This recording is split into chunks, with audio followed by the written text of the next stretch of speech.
بسم الله الرحمن الرحيم. السلام عليكم ورحمة الله وبركاته. نحمده ونصلي ونسلم على رسوله الكريم اما بعد. محترم و قدرمن اوریدونکو، محمد داود عابد ستاسو د دعاګانو محتاج، ستاسو په درانه خدمت کې حاضر یم. الله متل خوشحاله، کامیاب او کامران لره. قدرمنو، کله چې رب العالمین د قیامت په ورځ د انسانانو سره حساب کتاب وکړي او جنتیان جنت ته داخل شي، نو دا مې تاسو ته ذکر کړي دي چې جنتیانو څه خواهشي او څه غواړي، نو رب العالمین به هغې له ورکوي. اوس د انسان په زړه کې دا یو سوال راتلی شي چې آیا هر انسان چې د هغه هر خواهش پوره کیږي نو د درجې په اعتبار سره به ټول یو شان وي او که نه؟ نو یاد ساتئ، د اعمالو په اعتبار سره به د جنت درجې اوچتې وي. مطلب دا دی چې د جنتیانو په درجو کې به فرق وي. د رب العالمین په نس چې د چا مقام څومره اوچت وي، هغه نه به د هغه درجه په جنت کې اوچته وي. سوره طه رب العالمین فرمایي: ومن یأته مؤمنا قد عمل الصالحات فاولئک لهم الدرجات العلی. څوک چې رب العالمین ته په داسې حالت کې راشي چې مسلمان وي او نیک عمل یې کړي وي، نو د همداسې خلکو دپاره به اوچتې درجې مقرر دي، ابو ولا الله پاک ورکي. انظر کیف فضلنا بعضهم على بعض وللآخرة اکبر درجات واکبر تفضیلا. وګوره مونږ څنګه بعضې خلکو له په بعضې نورو باندې فضیلت ورکړي، او خامخا به د آخرت ډېرې لوی درجې دي او ډېر لوی فضیلت د دې دپاره دی. رسول الله صلی الله علیه وسلم فرمایي: فی الجنة 100 درجة. په جنت کې 100 درجې دي. ما بین کل درجتین 100 عام. د هر 2 درجو په منځ کې 100 کاله فاصله ده. په دنیا کې بعضې اعمال داسې دي چې د هغې په وجې به رب العالمین د هغه اعمالو کوونکو خلکو ته د نورو خلکو نه مختلفې درجې ورکړي. لکه د حضرت ابو هریره رضی الله تعالی عنه یو روایت دی. رسول الله صلی الله علیه وسلم فرمایي: من آمن بالله وبرسوله واقام الصلاة وصام رمضان كان حقا على الله ان يدخله الجنة. جاهد في سبيل الله او جلس في أرضه التي ولد فيها فقالوا يا رسول الله أفلا نبشر الناس؟ قال إن في الجنة 100 درجة. د دې حدیث خلاصه دا ده چې د جهاد په وجه بم رب العالمین په جنت کې مجاهدینو دپاره 100 درجې مقرر کړي. دا به دغه دنیا کې د اعلای کلمت الله دپاره او د اسلامي ملک د سرحداتو د حفاظت دپاره چې یو سړی شهید شي، دا درجې به رب العالمین هغه له ورکوي. قدرمنو، په دې خبره کې خو شک نشته چې ټولو نه غټې درجې په جنت کې دا به د رب العالمین په نیز باندې د انبیای کرامو وي. ځکه رب العالمین په دنیا کې انبیای کرام داسې انسانان پیدا کړي چې دا د ګناهونو نه محفوظ او معصوم دي. او بیا په انبیای کرامو کې د ټولو نه لوی درجه به د جناب محمد رسول الله صلی الله علیه وسلم وي. بخاری شریف د یو حدیث نه معلومیږي دا خبره چې په جنت کې به د انبیای کرامو او د انبیای کرامو د تصدیق کوونکو مؤمنانو درجې ډېرې زیاتې اوچتې وي. بل روایت نه ثابت دي د مجاهدینو، د مؤمنانو، د اهل علم خلکو درجې به رب العالمین په جنت کې اوچتې کي. کم خلکه چې علم زده کوي او نورو خلکو ته ښایي، دی له به رب العالمین اوچتې درجې ورکوي. همدغه شان د قرآن مجید نه ثابت دی فمن اتبع رضوان الله کمن باء بسخط من الله ومأواه جهنم وبئس المصیر هم درجات عند الله والله بصیر بما یعملون. څوک چې د رب العالمین رضا طلب کوي د هغه خلکو د پاره بم په جنت کې اوچتې درجې وي. همدغه شان هغه خلک چې د رب العالمین نه په دنیا کې یریږي، هغه خلک چې په رب العالمین باندې توکل کوي، هغه خلک چې منځونه قائموي، هغه خلک چې د رب العالمین په لار کې مال خرج کوي، د دې ټولو د پاره د روایاتو نه ثابت دي چې رب العالمین به دې د پاره اوچتې درجې ورکوي. انما المؤمنون الذين اذا ذکر الله وجلت قلوبهم واذا تليت عليهم آیاته زادتهم ایمانا وعلى ربهم يتوکلون الذين يقيمون الصلاة ومما رزقناهم ينفقون اولئک هم المؤمنون حقا لهم درجات عند ربهم. د دې خلکو د پاره د خپل رب په نسبت باندې اوچتې درجې دي. دغه شان هغه کس چې په دنیا کې قرآن مجید حفظ کړی دی، قرآن مجید یاد کړی دی، د حافظ قرآن درجه هم په جنت کې دومره اوچتې چې نوره به د نورو خلکو دغه نني، ځکه د هر آیات په لوستلو سره به رب العالمین دله درجه ورکوي. ابو داود شریف روایت دی، رسول الله مبارک فرمای یقال لصاحب القرآن، صاحب د قرآن ته یعنی لحافظ القرآن، د قرآن حافظ ته به اوویلی شي اقرأ قرآن لولا ورتقي و برخیجه په درجو د جنت کې، ورتل کما كنت ترتل فی الدنیا، او قرآن داسې په ترتیل باندې وایه، یعنی داسې په مزه مزه وایه لکه په دنیا کې چې تا په مزه مزه لوستلو.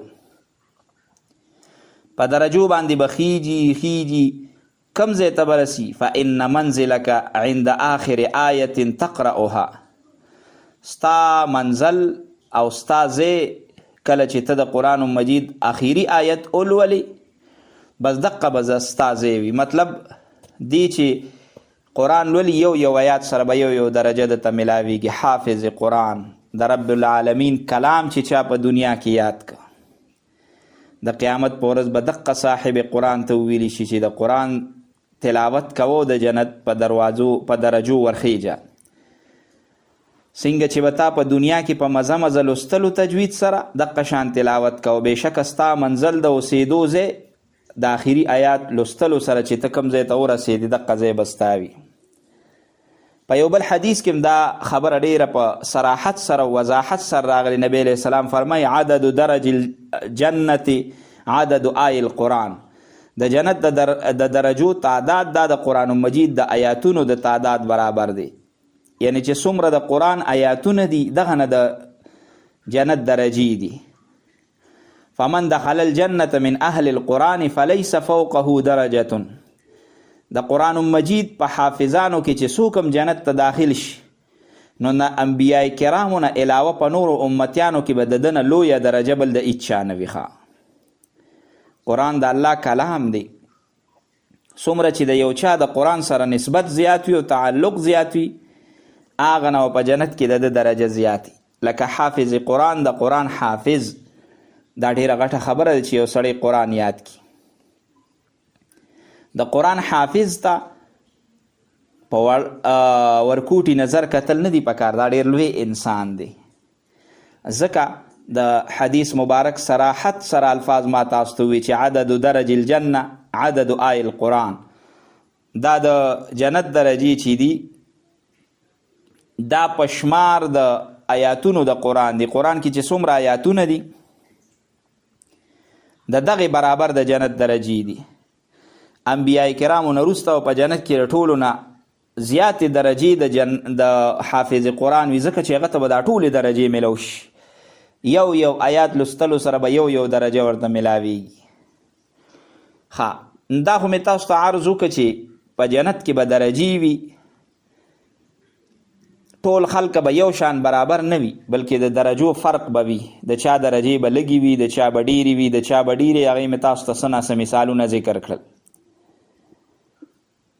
اوس کم پلار چې د خپل بچو ښکلې تربیت وکړي او دا بچی بیا خپل پلار ته دعا کوي نو د خپلو بچو په دعا باندې هم رب العالمین به د والدینو درجې اوچتوي. لہذا بچو له پکار دي چې خپلو والدینو ته دعاګانې کوي. رسول الله صلی الله علیه وسلم فرمایل چې بېشکه الله پاک په جنت کې د نیک بنده درجې اوچتې کړي دي. جنت ته چې کله دی لاړ شي بعضې خلکو له به الله پاک ډېرې لوړې لوړې درجې ورکړي. دا خلک به حیران چې دا دومره لوی درجې مونږ ته د څه میلو شوي. دی به رب العالمین ته عرض وکړي یا رب العالمین انا لی هذه، دا دومره درجې ما ته څنګه حاصلې شوې؟ رب العالمین به ورته وفرمایي باستغفار ولدک لکه، ستا د بچي ستا دپاره د استغفار ویلو د وجې نه. یعنې ته لاړې وفات شوې او ستا بچو ستا دپاره به استغفار وي، دعاګانې به یې کولې. د هغه دعاګانو په برکت باندې نن په جنت کې ستا دپاره دا لوی لوی درجې دي. نو دا زمونږ پښتانه چې دعا کوي نو دی داسې وي یا الله مو وبخې یا الله زما مور او پلار وبخې. یعنې ځان پسې نږدې دعا د والدینو دپاره کوي. د چا که ژوندي دي هغې نه هم دعاګانې واخلئ او تاسو هم ورته دعاګانې کوئ. د چا چې وفات شوي دي نو ګورئ هېروئ یې مه، سبا به تاسو هم وفات شئ، ستاسو بچي به هم تاسو هیر کړي. نو چې ته نن د خپلو والدینو دپاره دعاګانې کې نو پښتانه وایي چې څه کاري هغه بریبې، او دا د شریعت مسله هم ده چې څه دې وکړل هغه به در سره کېږي. خپلو والدینو له دعاګانې کوئ چې سبا تاسو نه چې ستاسو بچي هم ستاسو دپاره دعاګانې کوي. او بله خبره دی کې دا هم ده ګورئ چې د خپلو بچو داسې تربیت وکړئ چې تاسو سبا له نه یې چې ستاسو بچي تاسو پسې دعاګانې کوي. دا نه چې تا د خپل بچي داسې غلط تربیت کړی چې ته په دنیا کې نه او ستا بچي په ګډو وډو باندې سر دی، په نشو باندې سر دی، په تماشو باندې سر دی، د الله په مخالفت کې لګیا دی، ته دینی تربیت نه دی کړی که نه. د جنت درجې خلاصه کې ستا د دې غلط تربیت د وجې چې هغه څه کوي رب العالمین به تا نه د هغې تپوس کوي. کلکم راع و کلکم مسئول عن رعیته، تا نه به تپوس کیږي چې تا د دې خپلو بچو صحیح تربیت ولې نه دی کړی. نو که یو اړخ ته د خپلو بچو د ښه تربیت د وجې چې سبا هغه تا پسې دعاګانې کوي تا له به الله پاک په جنت کې لوی لوی درجې درکړي. نو بل اړخ ته که ته د خپلو بچو په صحیح توګه تربیت ونه کړي، د دې تربیت نه کولو به الله پاک تا نه تپوس کوي، الټه به د دې تا ته سزا میلاویږي چې تا ځان پسې بچي پرېښې دي، تا د هغه دومره تربیت نه دی کړی چې هغه جومات ته نه راځي، تا د هغه دومره تربیت نه دی کړی چې هغه د قرآن سره او د رب العالمین سره او د هغه د پیغمبر سره او د جومات او مدرسې او د عالم سره محبت نه ساتي. هغه الټه په اسلام او په دین باندې اعتراضات کوي، هغه الټه بیلمازه دی مونځ نه کوي، سپکې خبرې کوي. نو د بچو تربیت دا د والدینو اهمه ذمه داري ده ګورئ چې دی د خپلو بچو په صحیح توګه تربیت وکړي. بیا د جنت ډېرې درجې دي، د ټولو له اعلی درجه د جنت کومه یوه ده؟ نو جنت الفردوس بیا په ټولو جنتونو کې اعلی جنت دی، دا د جنت اعلی درجه ده. همدغه وجه ده نبی علیہ السلام مبارک فرمایي فاذا سألتم الله فاسألوه الفردوس، تاسو چې کله دعاګانې غواړئ او بیا د الله نه جنت غواړئ، نبی علیہ السلام فرمایي جنت الفردوس ته غواړئ ښه، فانه اوسط الجنة واعلى الجنة، ځکه دا په جنتونو کې افضل جنت دی او دا په جنتونو کې اعلی جنت دی. نو ځان لم چې دعا غواړي الله جنت الفردوس تم بغیر حساب کتابه داخل کې په خپل فضل او په خپل رحم باندې او د پیغمبر په سفارش باندې الله د پیغمبر شفاعت کبرام نصیب کی. که خپلو بچو د پاره دعا کې، که خپلو والدین الله زما والدین په جنت الفردوس کې داخل کی، الله زما بچی په جنت الفردوس کې داخل کی. او ځکه نبی علیہ السلام فرمایلی چې دعا غواړي الله نه جنت غواړي جنت الفردوس ته وغواړه. او صاحب د مشکات المصابیح هم دا روایت ذکر کړي، هغه فرمایي والفردوس اعلاها درجه، وی د جنت په درجو کې جنت الفردوس چې دی نو دا اعلی جنت دی. رسول الله مبارک ته یو زنانه راله، ام حارثه نامې وه، ورته عرض وکړه چې د الله پیغمبر زما بچی شهید شوی دی، څه حال یې راته بیان که چې څنګه دی، په کم حال کې دی اوس دی وخت کې؟ نبی علیہ السلام مبارک ورته فرمایي یا ام حارثه، ای د حارثه مور، انها جنان فی الجنه، خبره دا ده چې په جنت کې ډیر باغونه دي، ډیرې درجې دي. و ان ابنک اصاب الفردوس الاعلى، او بېشکه ستا زوی دا جنت الفردوس ته رسېدلی دی. یعنی د جنت په اعلی مراتبو کې چې د ټولو نه اعلی مرتبه او اعلی جنت دی جنت الفردوس، نو ستا بچی د شهادت د وجې نه رب العالمین هغه درجې ته رسولی. د جنت الفردوس متعلق په روایتو کې دا هم راځي چې رب العالمین دا په خپل دست قدرت باندې جوړ کړی دی او دی یو خاص ځای دی، دا دې ته به خپل خاص بندگان الله پاک داخلی. تاسو که چرته ګوري کتلی که نه، نو خلکو په خپل کور کې حجره جوړه کړي د میلمنو د ناستې ځای، بیا په هغه حجره باندې دننه یو بل ځای جوړ کړي، هغې ته هر څوک نه دننه کوي، چېرته خاص څوک یې راشي نو هغې کې ډېر سهولیات هم کړي او هغه یو خاص ځای وي. د هغه د دې حق پرسته پیرانو صاحبانو یو خلوت ځای وي، هغه ځای کې هر څوک نه کښېني، دی پکې یوازې د رب دیدار، د رب العالمین ملاقات او د رب العالمین سره خبرې اترې، راز و نیاز او د رب العالمین عبادت کوي په دغه ځای کې. او چېرته څوک خاص میلمی راشي نو هغه ځان سره دغه خلوت کې کښېني. رب العالمین خو میلمستیا د جنتیانو دپاره یو بهترین جنت جوړ کړی دی، خو دا جنت الفردوس چې دی دا په دې جنتونو کې یو خلوت دی، یو ځان له ځای دی چې په دې کې د دې عام جنت نه زیات نعمتونه دي او ډېر ښکلی دی، او دا رب العالمین په خپل دست قدرت باندې جوړ کړی دی کې دا نور کارونه په فرشتو کړي دي، او دې ته به رب العالمین خپل نږدې بندگان داخلي، کوم چې رب العالمین ته ډېر زیات نږدې خلک. ځکه خو نبی علیہ السلام مبارک فرمایي چې کلم تاسو دعا غواړئ نو په دعا کې د رب العالمین نه جنت الفردوس غواړئ چې الله تا کوم خپلو خاصو بندگانو له ځای مقرر کړی دی کې زمونږ هم قسمت وکړي.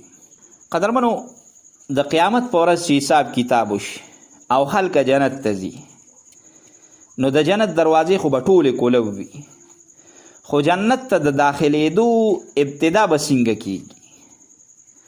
نو یاد ساتئ د قیامت په ورځ به د جنت دروازه د ټولو نه مخکې د دواړو کونو سردار جناب محمد رسول الله صلی الله علیه وسلم ته کولاویږي. نبی علیہ السلام مبارک به د جنتیانو نه مخکې وي او د جنت دروازه به وټاکئ، دا جنت دروازه به رسول الله صلی الله علیه وسلم ته کولو شي.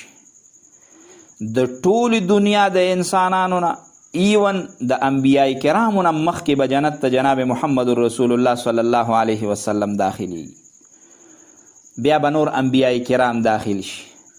بیا چې د انبیاء کرامو د داخلېدو هغه وخت ختم شي، مطلب هغه ټول دننه شي، نو بیا به په عامو انسانانو کې د ټولو ناول د رسول الله صلی الله علیه وسلم امتیان جنت ته داخلیږي. انا اکثر الانبیاء تبعا یوم القیامه وانا اول من یقرع باب الجنه. نبی علیہ السلام فرمایي، صاحب د مسلم دا روایت ذکر کړی دی، وایي د قیامت په ورځ به د ټولو نه زیات متبعین زما وي، زما امتیان به د ټولو نه زیات زما وي، او زه به اولنی قسم چې جنت دروازه به وټکوم او ما ته به کولو کړي شي. صاحب د مسلم یو بل روایت ذکر کړی، رسول الله مبارک فرمایي چې د قیامت په ورځ به زه د جنت دروازې ته د کولاوېدو دپاره راشم او بیټه کوم، د جنت خزانچي ابه مانه تپوس وکړي من انت څوک یې ته؟ زه به ورته ووایم محمد صلی الله علیه وسلم. هغه به راته وایي بک امرتو لا افتح لاحد قبلک، ښه اوم ستا متعلق ما ته حکم شوی دی چې دی به راځي او دروازه به ورته کولو کړي، ستاسو نه مخکې بل هیچا ته به دا دروازه زه کولو نه کم. یعنی خلاصه دا ده چې د ټولو ناول به جنت ته داخلیږي جناب محمد رسول الله صلی الله علیه وسلم. یو ورځ نبی علیہ السلام صحابو سره تشریف فرماو، صحابو ته وی زما صحابو وی فرمایل ورته انا اول من يحرك حلقة الجنة فيفتح لي فأدخلها ومعي فقراء المؤمنين ولا فخر. زما صحابه زب اولنی کسیم چې جنت زنجیر به زه وخوځوم، دروازه به وټاکوم، ما ته به دروازه کولو شي، زه به دې جنت ته داخل شم او زه به یوازې نه یم، ما سره به زما فقیران مسلمانان هم جنت ته داخلیږي او زه به اول داخلیږم. دا ډیره لویه خبره ده، خو زه په دې خبره باندې فخر نه کوم، بلکې دا زه د الله احسان ګڼم چې دا به رب العالمین ما سره احسان وکړي. بل حدیث مبارک کې راځي لا يدخل الجنة احد من النبیین حتی ادخلها انا. په پیغمبرانو کې به هیڅوک تر هغې پورې جنت ته نه داخلیږي، نبی علیه السلام فرمایي تر څو پورې چې زه اول نیم داخل شوي، بیا به زما نه وروسته هغې داخلیږي. او ولا يدخلها احد من الامم حتی تدخلها امتی. او په امتونو کې به د ټولو ناول زما امت جنت ته داخلیږي، بل به یو امت هم جنت ته نه داخلیږي تر څو پورې چې زما امت جنت ته نه داخل شوي. همدغه شان یو بل روایت کې دی نبی علیہ السلام فرمای الجنة محرمة على جميع الامم. جنت به حرام وي تر هغې پورې په ټولو امتونو باندې حتی ادخلها انا و امتی، تر دې چې دې ته زه او زما امت ټول داخل شو. الاول فالاول، د درجې په اعتبار سره چې کم جنتی اوچت وي هغه به اول جنت ته داخل شي، بیا به بل، خو چې زما امت ختم شي بیا به نور امتونه شروع شي. قدرمنو، د رسول الله صلی الله علیه وسلم امت د نورو امتونو په نسبت باندې زیات دی، ځکه نبی علیہ السلام د رب العالمین اخیری پیغمبر دی. بس د نبی علیہ السلام نه وروسته بل پیغمبر راتلونکی نشته دی. د قیامت پورې څومره خلکه چې پیدا کیږي او ژوند تیری دا به ټول د نبی علیہ السلام په امت کې وي. او دا ټکي تاسو یاد کې امام ترمذی رحمت الله علیه ذکر کوي د رسول الله مبارک روایت فرمایي چې اهل الجنة 20 و 100 صف. د جنتیانو به شپږ شلې صفونه، 100 120 120 صفونه به د جنتیانو. 80 منها من هذه الامه، اتیا به پکې صرف او صرف زما د امتی، 80 به پکې صرف زما د امتی، 80 صفونه دا به صرف نبی علیہ السلام مبارک فرمای زما د امت وي. و 40 من سائر الامم، او باقی 40 صفونه دا به دا نور ټول پیغمبران او امتیان دا به 40 صفي. یعنی د نبی علیہ السلام امت به د ټولی دنیا د انسانانو په ډبل باندې وي. د ټولو پیغمبرانو امتیان چې راجمه کی، امتونه چې راجمه کی، هغه به 40 صفي. او د رسول الله مبارک امت چې دی دا به 80 صفي. د حدیث کې دا خبره ذکر شوه چې په ټول خلق چې راجمه کې نو دا به 3 حصې وي، په هغه 3 حصو کې به صرف 2 د نبی علیہ السلام امتیان وي، جنتیان چې کوم دي، او دا یو حصه به د نورو امتیان وي. بخاری شریف کې یو بل حدیث هم داسې ذکر دی چې نیم جنتیان به د دې امت وي. عبدالله ابن مسعود رضی الله تعالی عنہ فرمایي چې موږ د نبی علیہ السلام سره یو خیمه کې موجود و، نبی علیہ السلام وفرمایل اترضون ان تكونوا ربع اهل الجنه، دا مخوخه چې تاسو د جنتیانو 4 حصه وګرځئ، 4 حصه تاسو یې. دی ورته یې رجی بس خو هم ده نو. نبی علیہ السلام وفرمایل ښه اترضون ان تكونوا ثلث اهل الجنه، دا مخوخه چې تاسو د جنتیانو 3 حصه، 2 حصې نور امتیان، یو نور امتونه یو حصه تاسو یې. دی وی مونږ ورته عرض وکړه چې او د الله پیغمبره دا هم غټه خبره ده. نبی علیہ السلام راته بیا په 3م ځل فرمایي اترضون ان تكون شطر اهل الجنه، آیا دا هم خوښ دي چې تاسو د جنتیانو نیم تاسو یې نیم دا نور امتونه؟ وی مونږ بیا نورم خوشحاله شي او د الله پیغمبره. بیا نبی علیہ السلام فرمایل چې قسم می دی په هغه ذات باندې د چا په قبضه کې چې زما ساده، بېشکه زما دا امید دی چې په جنتیانو کې به نیم خلک تاسو یې، دا ځکه چې جنت ته به صرف مسلمان داخلیږي او تاسو کې مشرکان لږ دي او مسلمانان ډیر دي، او د نورو خلکو په نسبت زما په امت کې موحدین او مسلمانان ډیر دي، لہذا دا خلک به زیات جنت ته داخلیږي. معلومه شو قدرمنو چې د رسول الله صلی الله علیه وسلم په امتیانو کې به ډیر به د نبی علیہ السلام امتیان وي د نورو خلکو په نسبت باندې چې جنت ته داخلیږي. دې ځای کې به ستاسو یو سوال راځي. ما تاسو ته 2 روایت ذکر کړل. په یو روایت کې دا دي چې 3 حصو کې به 2 حصې جنتیان دا د نبی علیہ السلام د امت وي، او بل روایت کې دا دي چې نه، په 2 حصو کې به 1 حصه وي. نو په دې روایتو کې هیڅ داسې تضاد نشته دی، ځکه کیدی شي چې په شروع کې د نبی علیہ السلام امید دا و چې په جنت کې به نیم خلکه زما د امتی، نیم به د نور امتی. خو نبی علیہ السلام خو د خپل امتیانو دپاره شپه او ورځ د رب العالمین نه دعاګانې غوښتې دي. هر وخت دا فکر کړی چې زما امت دا په اسانتیا کې وي نو ښه وي، زما امت دا د جهنم نه بچ شي، زما زیات امتیان جنت ته لاړ شي. د دې دپاره د شپې دعاګانې کړي دي، په عبادتونو باندې خپلې خپې پړسولي او د الله نه غوښتي دي. کله چې د دنیا نه تشریف وړه په هغه وخت کې د رب العالمین نه دعاګانې غوښتي. د قیامت په ورځ به د خپل امت دپاره ګرځي، د الله نه به سوال کوي، زاري به کوي چې الله زما د امت سره اسانه معامله وفرمایي. نو کیدی شي ابتدا کې د نبی علیہ السلام خو دا امید و چې نیم غټ جنتیان به زما امتیانی، خو بیا وروسته د الله پاک نه غوښتي، د الله پاک رحمت ورته ډېر نورم معلوم شوی دی. نو بیا وروسته دا فرمایلی چې نه، اوس خو مې د الله نه امید ډیر پیدا شو، الله پاک زه د خپل امت متعلق مطمئن کړی ما. نو 3 حصې جنتیانو کې به 2 حصې جنتیان زما د امتی او 1 حصه به دا نور خلک. خلاصه د ټولو خبرو دا شوه به هر حال قدرمنو چې په جنت کې به د ټول نه زیات خلک دا د جناب محمد رسول الله صلی الله علیه وسلم د امت وي. چې دا خبره زمونږ او ستاسو دپاره دا ډیره د خوشحالۍ خبره ده. الله دې وکړي چې زما دا وینا او ستاسو دا اورېدل د رب په دربار کې مقبول وګرځي، الله پاک یې قبول کړي چې او د خلکو زما د جنت تذکره کړې ده، او دا د الله پاک زمونږ او ستاسو د ټولو د جنت الفردوس د داخلېدو سبب وګرځي. د پروګرام وخت پای ته رسي، ستاسو دعاګانو محتاج محمد داود عابد ستاسو لخوا اجازه اخلم. که چرته ژوند او ساګانو وفا وکړه، د آواز په لار ملاقات به په وړاندې یو بل پروګرام کې تاسو سره کیږي.